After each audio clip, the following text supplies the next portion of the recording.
आपल्यावर मनसेचे शहराध्यक्ष साईनाथ बाबर आहेत। काही दिवसांपूर्वी तुमचे मनसेमध्ये असलेले सहकारी वसंत मोरेंनी मनसेला सोडचिठ्ठी दिली, वंचितवरची लोकसभा निवडणूक लढवली। मात्र ते पुन्हा एकदा आता त्यांनी काल ठाकरे गटामध्ये प्रवेश केला आहे। काल प्रवेश करताना मनसेचे पदाधिकाऱ्यांनी ठाकरे गटामध्ये प्रवेश केल्याची चर्चा आहे। खरंच मनसेचे पदाधिकारी गेलेत? महाराष्ट्र नवनिर्माण सेनेचा एकही पदाधिकारी जो आता आहे त्यातला कुठलाही पदाधिकारी गेलेला नाही। मधल्या काळामध्ये वसंत मोरे हे वंचितमध्ये गेले, त्यांचे स्थानिक पदाधिकारी त्यांच्याबरोबर गेले होते आणि त्यावेळेसच त्यांनी 3 महिन्यापूर्वी राजीनामा दिला। त्या ठिकाणी आम्ही नवीन पदाधिकारी सुद्धा दिलेले आहेत आणि ही सर्व काही लोक त्यातली नावं मी वाचल्यानंतर कळालं की जे 2-2 वर्षापूर्वी पक्षात नाही, 2-2 वर्ष पक्षातच नाही, त्या लोकांची यादी शिवसेनेला दाखवून कुठलं तरी मोठं पद मिळते का, त्या दृष्टिकोनातून मला वाटतं की या सर्व गोष्टी सुरू आहे। महाराष्ट्र नवनिर्माण सेनेतलं कोणी सोडून गेलेलं नाही आणि एवढा मोठा जर फौज फाटा त्यांच्याबरोबर असता तर निवडणुकीचा निकाल काहीतरी वेगळा असता।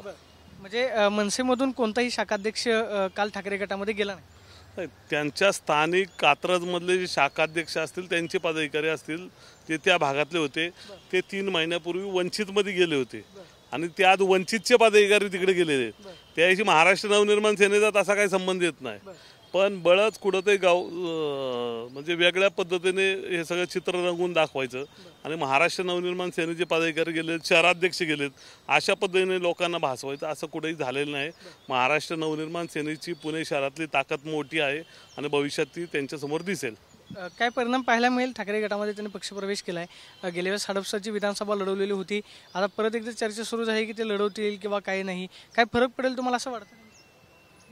लोकसभेच्या निवडणुकीमध्ये त्यांचा परिणाम तुमच्या समोर आहे, तुम्ही पाहिला असेल की डिपॉझिट सुद्धा राहिलेलं नाही, त्यामुळे भविष्यात काय दिसेल त्या तुमच्या समोरच असेल, पण महाराष्ट्र नवनिर्माण सेनेवर त्यांचा कुठलाही फरक पडणार नाही।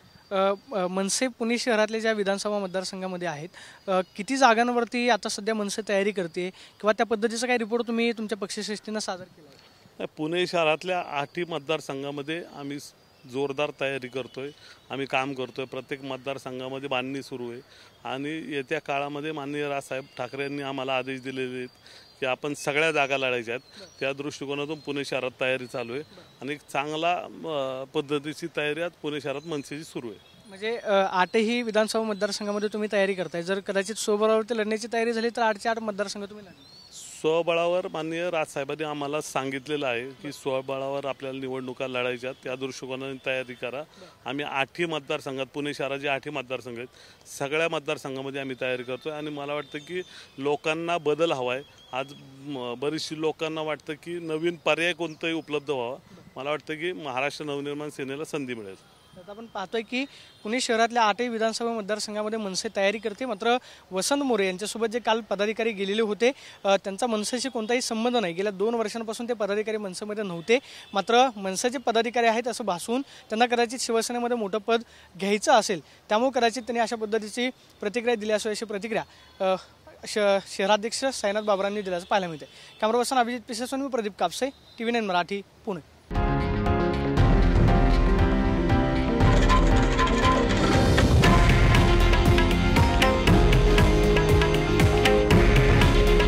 हे आहे देशातील नंबर 1 न्यूज नेटवर्क आणि आपण पाहत आहात TV9 मराठी। काळजी तुमची, हित महाराष्ट्राचं।